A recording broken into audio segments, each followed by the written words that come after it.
পশ্চিমবঙ্গে বাংলাই বলা হবে, কাঠমোল্লার সংস্কৃতি এখানে চলবে না। এ রাজ্যে এসে বললেন যোগী আদিত্যনাথ।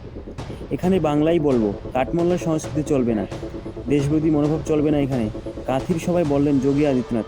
তিনি বললেন উর্দু বলবে না, আর কোনো মাইকালাল বাংলার সংস্কৃতিকে বদলাতে পারবে না।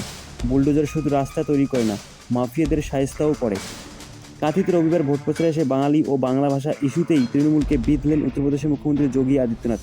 গত 2024 সালে ফিরহাদ হাকিমের উর্দু বিতর্ককে ভোটের মুখে উস্কে দিলেন তিনি বললেন, পশ্চিমবঙ্গে বাংলায় কথা বলা লোকজন থাকবে। কলকাতার মেয়র ফিরহাদ হাকিম বলছে, একদিন বাংলার সবাই উর্দুতে কথা বলবে, কিন্তু আমি বলতে চাইছি যারা উর্দুতে কথা বলবে তারা যেন যেখানে উর্দু ভাষা চলে সেখানে চলে যায়। পাত্র সাহেরে জনসভাও করেন উত্তরপ্রদেশের মুখ্যমন্ত্রী যোগী। সেখানে উত্তরপ্রদেশের উন্নয়নের প্রসঙ্গ টেনে যোগী বলেন, বাংলায় এবার ডবল ইঞ্জিন সরকার প্রতিষ্ঠিত হবে, আর তা হলেই উত্তরপ্রদেশের মতো বাংলাতেও বিকাশের কাজ শুরু হবে।